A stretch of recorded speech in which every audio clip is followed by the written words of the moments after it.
Hello students, कैसे हो सभी। मैं मोहित गुप्ता फिर से आपका हार्दिक स्वागत करता हूं। तो स्टूडेंट्स, लास्ट लेक्चर में हमने देखा था अपवर्तन की डेफिनेशन, अपवर्तन से संबंधित कुछ पॉइंट्स के बारे में हमने बात किया था। और इस लेक्चर में हमें बात करना है अपवर्तन के नियम से संबंधित जो नियम हैं उनके बारे में। तो बच्चों, हमने कल क्लास लेक्चर में कहा था कि जिस प्रकार से परावर्तन के दो नियम होते हैं उसी प्रकार से अपवर्तन के भी कितने नियम होंगे? दो नियम होंगे। तो हमारे जो नेक्स्ट टॉपिक है वही अपवर्तन के नियम। तो बच्चों, यहाँ पे अपवर्तन के दो नियम होते हैं।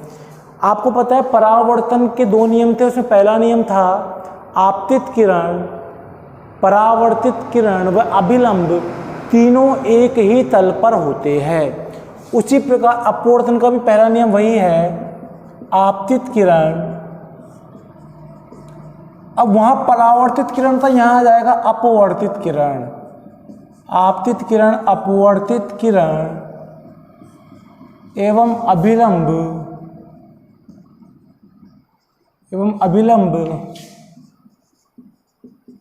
तीनों एक ही तल पर होते हैं। यही नियम परावर्तन में भी था, बस यहाँ पे परावर्तित किरण आया था क्योंकि वहाँ परावर्तन हो रहा था। यहाँ पे अपवर्तित किरण आया क्योंकि यहाँ पे क्या हो रहा है? अपवर्तन हो रहा है। सेकेंड नियम बच्चों ये है, ये तो दोनों कॉमन नियम हो गया। सेकेंड नियम में जो डिफरेंस है वो सुनना। सेकेंड नियम आपसे ये बोलता है, देखो उसको मैं एक छोटा सा डायग्राम बना लेता हूँ, उसके बाद समझाऊंगा कि ये पहला माध्यम है, ये दूसरा माध्यम है जैसे हमने कल बनाया था। यह विलंब है, प्रकाश किरणें आ रही है इस माध्यम से, इस माध्यम में सपोज करो विलंब के पास मुड़ गई। यह आपतन कोण I है, ये अपवर्तन कोण R है। मैंने कहा ये वायु मान लो विरल माध्यम है, ये जल मान लो सघन माध्यम है। ठीक है बच्चों, तो पहला नियम क्या हो गया? आपतित किरण, अपवर्तित किरण और अभिलंब, ये अभिलंब था, कल का डायग्राम भी था अपना। ये तीनों देखो इस बोर्ड के एक ही तल पर है, इस बोर्ड के तल पर उपस्थित है। बोर्ड एक तल है, इस पे तीनों चीजें उपस्थित है, मतलब एक ही तल पर होते हैं। पहला नियम यही है। दूसरा नियम सुनिए, देखना एक चीज बच्चों। दूसरा नियम ये बोलता है कि अपवर्तन में आपतन कोण, शॉर्ट फॉर्म में लिख रहा हूं मैं, इसको देखना, आपतन कोण की ज्या। अब ज्या वर्ड क्या है वो सुनना बच्चों। जो साइन थीटा होता है ना, साइन, उसको हिंदी में बोलते हैं ज्या। और जो कोस थीटा होता है ना, कोस, उसको हिंदी में बोलते हैं कोज्या। साइन थीटा, साइन को क्या बोलते हैं? ज्या। कोस थीटा, कोस को क्या बोलते हैं? कोज्या। तो देखो क्या है, आप अपवर्तन में आपतन कोण की ज्या, अपवर्तन में आपतन कोण की ज्या का मतलब साइन आई, क्योंकि आपतन कोण मतलब आई और ज्या मतलब साइन, साइन ऑफ आई। वह अपवर्तन कोण की ज्या, वह अपवर्तन कोण की ज्या। अपवर्तन कोण की ज्या का मतलब क्या होगा? साइन ऑफ आर, क्योंकि अपवर्तन कोण का मतलब आर, ज्या मतलब साइन का अनुपात, इन दोनों का अनुपात नियतांक होता है।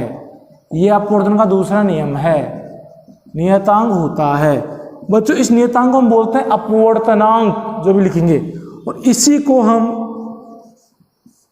एक नंबर का छोटा सा क्वेश्चन बन सकता है, इसी को हम स्नेल का नियम भी कहते हैं। इसी को बच्चों हम क्या बोलते हैं? स्नेल का नियम भी कहते हैं। तो एक नंबर में छोटा सा क्वेश्चन आ सकता है कि स्नेल का नियम क्या है। तो स्नेल का नियम यही है कि अपवर्तन में जो आपतन कोण की ज्या और अपवर्तन कोण की ज्या है उसका अनुपात एक नियतांक होता है। इसका मतलब क्या है सुनिए, आपतन कोण की ज्या मतलब साइन आई, अपवर्तन कोण की ज्या मतलब साइन आर, और इसका अनुपात क्या होगा? हमेशा एक नियतांक। और ये नियतांक एक्चुअल में तो क्या होता है? अपवर्तनांक होता है। एक्चुअल में बच्चों क्या होता है? अपवर्तनांक। अभी अपवर्तनांक में भी कौन सा अपवर्तनांक होता है वो देखना हमें, उस चीज को देखिएगा। मैंने कहा अपवर्तनांक होता है, अब ये भी क्या होता है, चलो आगे लिख देता हूँ इसके आगे, इस अपवर्तनांक को मिटा के। इसी को बच्चे हम बोलते हैं, देखिए इसको हम बोलते हैं एन 2:1 या ये तो आपका अभी के सिलेबस का है। पहले के अगर 3-4 साल पुराने कोई क्वेश्चंस मिलेंगे आपको, उसमें मिलेगा 1μ2। पहले सुनिएगा ढंग से, इसमें कंफ्यूज मत होना, मैं फिर बोल रहा हूँ, मेरी बात सुनना अच्छे से इस बात को। ये नियतांक हो गया, मेरी बात अच्छे से सुनो बच्चों। अब जो आपका सिलेबस 2-3 साल पहले चेंज हुआ था, जहां अपवर्तनांक को बोला जा रहा है एन से, किससे बोला जा रहा है? एन से। लेकिन सिलेबस चेंज होने से पहले 3-4 साल पहले बोला जाता था अपवर्तनांक को म्यू से। इसको हम बोलते हैं म्यू, इसको हम क्या बोलते हैं? म्यू। तो कहने का मतलब क्या है? अब ये n21 क्या है वो सुनो। इस n21 का मतलब क्या है वो देखो, मैं यहाँ लिख रहा हूँ। तो यहाँ n21 क्या है वो सुनिएगा। तो हम यूज करेंगे n का, जो अभी आपके सिलेबस उसमें n है तो हम n यूज करेंगे। मैंने बता दिया, बाय द वे कहीं दिख जाए आपको ये। n21 का मतलब होता है बच्चों पहले माध्यम के सापेक्ष, पहले माध्यम के सापेक्ष दूसरे माध्यम का अपवर्तनांक, पहले माध्यम के सापेक्ष दूसरे माध्यम। इसका मतलब क्या सुनो, ये पहला माध्यम है, ये दूसरा माध्यम है। किरणें पहले माध्यम से किस में जा रही है? दूसरे माध्यम में जा रही है। किरणें पहले माध्यम से किस में जा रही है? दूसरे में। तो जिस माध्यम से जा रही है उसके सापेक्ष जिस माध्यम में जा रही है उसका अपवर्तनांक बोलते हैं। इसको ऐसे दिखाते हैं, देखो, पहले माध्यम के सापेक्ष दूसरे माध्यम का अपवर्तनांक। अगर आपको ये मिल जाता गलती से n12 का मतलब होता दूसरे माध्यम के सापेक्ष पहले माध्यम का अपवर्तनांक, पहले के सापेक्ष दूसरे का अपवर्तनांक और दूसरे माध्यम के सापेक्ष पहले माध्यम का अपवर्तनांक। तो ये होता है n। अब ये अपवर्तनांक क्या होता है अभी आ रहा है आगे, जैसे अगला टॉपिक अपवर्तनांक ही लेंगे हम। पर आप यहां तक समझे कि स्नेल का नियम क्या होता है कि अपवर्तन में आपतन कोण की जा और अपवर्तन कोण की जा का अनुपात एक नियतांक होता है जो कि अपवर्तनांक ही होता है, और यही होता है स्नेल का नियम। और इसी को हम बोलते हैं, अगर पहले माध्यम से किरणें दूसरे माध्यम में जा रही है तो इस अपवर्तनांक को आप बोलोगे पहले माध्यम के सापेक्ष दूसरे माध्यम का अपवर्तनांक, जिसको इंडिकेट करते हैं n21 से, या पहले इसको इंडिकेट किया जाता था 1μ2 से। यहाँ तक कोई डाउट नहीं है। चले थोड़ा सा आगे हम, तो ध्यान रखना इस माध्यम से किरणें आ रही इसलिए साइन आई, इसमें किरणें जा रही इसलिए साइन आर। ठीक है, सही है। थोड़ा आगे चले हम, थोड़ा सा आगे चलता हूं मैं यहाँ पे। अब आपके कई लोगों की माइंड में क्वेश्चन बन रहा है सर अपवर्तनांक का मतलब क्या है, क्या होता है? तो 2 मिनट का सुनो इसी में बच्चों। देखो यहाँ वायु है, वायु को हम कौन सा माध्यम बोलते हैं? विरल माध्यम। जल को अभी आगे आएगा अपवर्तनांक, फिर भी सुन लो, जल को हम क्या बोलते हैं? सघन माध्यम। तो आपको याद होगा, तो पहले लास्ट क्लास में हमने ये कहा था कि भैया सघन माध्यम वो होगा जहां पे कण ज्यादा पास पास होते हैं, विरल माध्यम वो होगा जहां कण दूर दूर होते हैं। ये हम लास्ट क्लास में कर चुके थे बात। तो एक चीज देखना, वायु कैसा माध्यम है? विरल। जल कैसा माध्यम है? सघन। तो आप बोलोगे जल में कण पास पास ज्यादा है, वायु विरल है, मतलब वायु में कण दूर दूर ज्यादा है। अब सुनो, विरल माध्यम और सघन माध्यम को आप अपवर्तनांक से भी डिफाइंड कर सकते हो। कैसे वो सुनिए, इधर सुनिएगा, इसको मैं यहां लिख देता हूं। इस छोटा सा लाइन है जो बस ध्यान रखना है, जिस माध्यम का अपवर्तनांक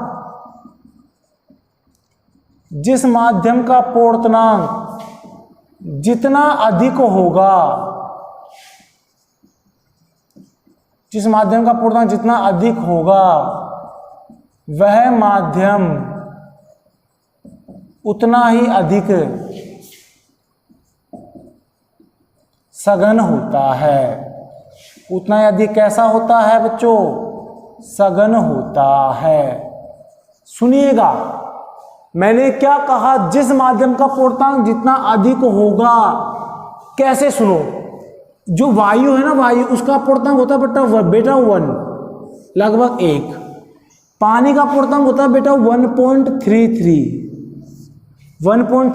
तो मुझे आप बताओ बच्चों कि 1 ज्यादा है कि 1.33 ज्यादा है? तो आप बोलोगे सर 1.33 ज्यादा है। और मैंने लैंग्वेज में क्या लिखा है? जिस माध्यम का अपवर्तनांक ज्यादा होगा वो कैसा माध्यम होगा? सघन।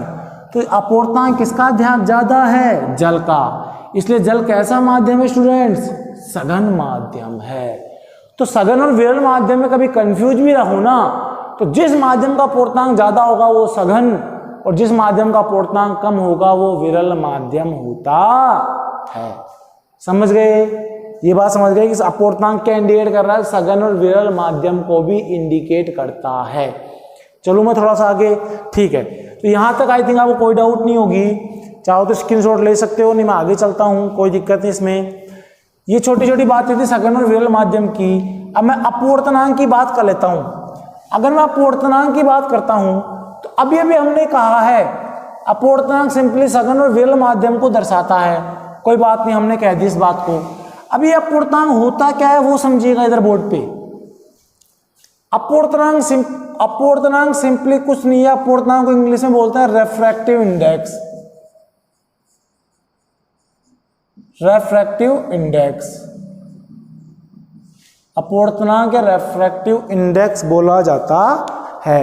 अब ये क्या है वो सुनना, तो सुनिएगा। देखो अपवर्तनांक क्या होता है उसके लिए पहले डायग्राम बनाया मैंने छोटा सा। ये कोई माध्यम एक है, ये कोई माध्यम दो है। अब सुना इसमें क्या क्या लिखा मैंने। माध्यम एक का अपवर्तनांक कितना है? n1। n मतलब अपवर्तनांक। माध्यम एक में जो प्रकाश आ रही है इसकी चाल कितनी है? v1। माध्यम एक में जो प्रकाश आ रही है उसकी तरंग दैर्ध्य वेवलेंथ कितनी है? λ1। सही है स्टूडेंट्स? माध्यम 2 का अपवर्तनांक n2। माध्यम 2 में प्रकाश की चाल v2 और माध्यम 2 में तरंग दैर्ध्य λ2 है। मैंने क्यों लिखा ये? क्योंकि इनका भी यूज करूंगा मैं फॉर्मूले के अंदर। अब सुनिए, अगर कोई प्रकाश किरण PQ आ रही है और QR दिशा में जा रही है, तो पहले माध्यम से किरणें आके अगर दूसरे माध्यम में जा रही है तो इस पहले माध्यम के साथ अपवर्तनांक बता रहा हूं मैं, पहले माध्यम के सापेक्ष दूसरे माध्यम का जो अपवर्तनांक होगा जिसको आप लिखते हो n21 से, पहले माध्यम के सापेक्ष दूसरे माध्यम का अपवर्तनांक ये होगा बच्चों पहले माध्यम में प्रकाश की चाल बटा दूसरे माध्यम में प्रकाश की चाल। या मैं सिंपली बोलूं अपवर्तनांक को कि पहले माध्यम के सापेक्ष दूसरे माध्यम का अपवर्तनांक पहले माध्यम में प्रकाश की चाल व दूसरे माध्यम में प्रकाश की चाल का अनुपात होती है। और पहले माध्यम में प्रकाश की चाल कितना है स्टूडेंट्स? v1। दूसरे माध्यम में प्रकाश चाल कितनी है बच्चों? v2 है। यहां तक आई थिंक कोई दिक्कत नहीं होगी कि n21। देखो इसको कैसे रखना है आपको, यहां 1 आ रहा है पहले 1 लिख देंगे, यहां 2 आएगा पहले 2 लिख देंगे, अब आगे और आएगा। अब सुनो, अब मैंने बात की तरंग दैर्ध्य की। यदि पहले माध्यम में तरंग दैर्ध्य कितनी है?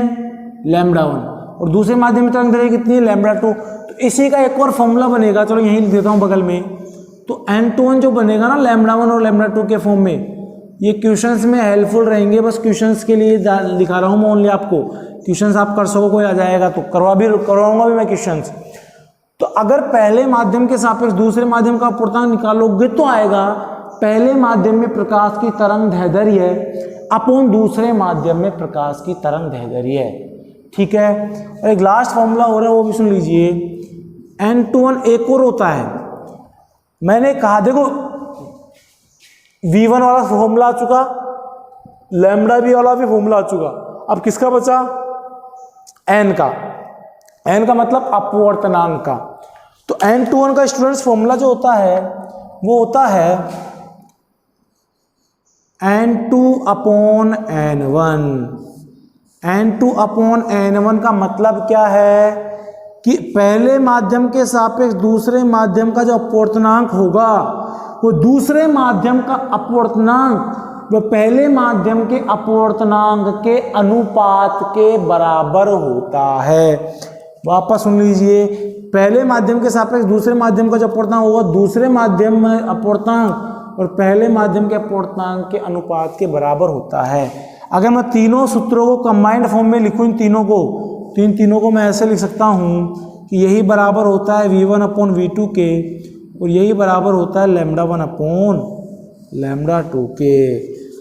केवल क्वेश्चंस के लिए काम आएगा। क्वेश्चंस के लिए काम कैसे आएगा वो सुनिए।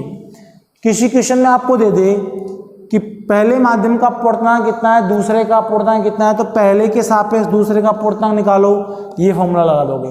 क्वेश्चन दे दे पहले माध्यम में प्रकाश चाल इतनी है, दूसरे माध्यम में प्रकाश की चाल इतनी है, और पहले माध्यम के सापेक्ष दूसरे माध्यम का अपवर्तनांक, तो ये लगा दोगे, और तरंग दैर्ध्य दे देगा तो आप ये लगा दोगे। अच्छा, किसी क्वेश्चन में ये दे दे कि पहले माध्यम में चाल इतनी है, अभी कराऊंगा मैं क्वेश्चन अगले लेक्चर में, दूसरे माध्यम में चाल इतनी है, दूसरे माध्यम में तरंग दैर्ध्य इतनी है, तो पहले माध्यम में निकालो, तो आप ये लगा दोगे। जो भी कुछ पूछे रिलेटेड है, तीनों फॉर्मूले चारों फॉर्मूले एक साथ, जो कुछ पूछे उस अकॉर्डिंग आप उस फॉर्मूले को यहाँ रिलेटेड कर लोगे। मैंने फिर कहा इस चीज का यूज हम क्वेश्चंस में करेंगे, मतलब करेंगे आगे, इस फॉर्मूले का यूज क्वेश्चंस में करेंगे, बहुत ज्यादा करेंगे। 3-4 क्वेश्चंस करूंगा मैं इन सूत्रों से, मतलब करेंगे केवल ये एक सूत्र है बस, जिसे 3-4 क्वेश्चन बना दूंगा मैं, ऑटोमेटिक बन जाएंगे। ठीक है, यहाँ तो कोई डाउट नहीं है। तो हमने ये देख लिया कि अपवर्तनांक 3 फॉर्म में सूत्र बना चुका है, अपवर्तनांक के फॉर्म में, चाल के फॉर्म में और तरंग दैर्ध्य के रूप में। यहाँ तक आई थिंक आपको कोई दिक्कत नहीं होगी। तो अगले टॉपिक पे हम चलते हैं। अगला इसी का अगला टॉपिक है प्रकाश की उत्क्रमणीयता का सिद्धांत। यही अगला टॉपिक है। इसमें क्या है, कुछ नहीं है, छोटा सा है डायग्राम, मैंने यही यूज कर लिया। देखिए समझना क्या है। उत्क्रमणीयता में ये है कि अभी प्रकाश किधर से आ रहा है, PQ से आ रहा है, किधर जा रहा है, QR में। अगर मैं इसको उत्क्रमित कर दूं, उत्क्रमित का मतलब इसकी डायरेक्शन उल्टी कर दी, अब डायरेक्शन हो गई इधर से इधर, अब डायरेक्शन हो गई RQ से QP की तरफ, RQ से QP, यही होगा उत्क्रमणीयता का सिद्धांत। कुछ नहीं, इसमें क्या है कि हमने प्रकाश की जो दिशा है वो विपरीत कर दिए, उत्क्रमित कर दिए है। अब सुनिए बोर्ड पे एक बार, अगर मैं इसमें बात करूं, देखो मैं शॉर्ट फॉर्म बोल रहा हूं, तो अगर मैं बोलूं भैया इस कंडीशन में जो डायग्राम बना हुआ है उस कंडीशन की बात करूं, तो पहले माध्यम के सापेक्ष मुझे बताओ दूसरे माध्यम का अपवर्तनांक क्या होगा। तो आपने स्नेल का नियम पढ़ा था अभी स्नेल का नियम क्या बोल रहा था, ये कितना होगा, sine of i upon sine of r. अभी स्नेल का नियम पढ़ा है आप लोगों ने कि n/1 होता है sine i upon sine r. कब, जब प्रकाश किरण पहले माध्यम से किस में जा रही हो, दूसरे माध्यम में जा रही हो। कोई दिक्कत नहीं। अब सुनो, यदि प्रकाश, अब मैंने दिशा उल्टी कर दी, उत्क्रमित कर दी, यदि प्रकाश अब किधर चले गया, प्रकाश की दिशा उत्क्रमित हो जाए, मैंने दिशा क्या कर दी बच्चों, उत्क्रमित हो जाए, तो देखना क्या हो रहा है। तो अब देखो एक चीज, यह है जब इधर था, अब मैं उल्टी डायरेक्शन कर रहा हूं, देखना। अच्छा एक चीज देखो, इसमें प्रकाश पहले से दूसरे में आ रहा था, तो पहले वाला कोण अपॉन सेकंड वाला कोण। अब क्या हो रहा है, बोर्ड पे देखो, मैं डायरेक्शन अपोजिट कर रहा हूं, बोर्ड पे देखते जाना, बस फोकस रखना। जैसे मैंने डायरेक्शन अपोजिट किया, प्रकाश अब कौन से माध्यम से आ रहा है, दूसरे से। किस माध्यम में जा रहा है, पहले में। तो अब मैं अपवर्तनांक क्या लिखूंगा, दूसरे माध्यम के सापेक्ष पहले माध्यम का अपवर्तनांक, लास्ट के उल्टा। देखो तो दूसरे माध्यम के सापेक्ष, यहां पहले के सापेक्ष दूसरा था, अब यहां दूसरे के सापेक्ष पहला है, के सापेक्ष पहले माध्यम का अपवर्तनांक।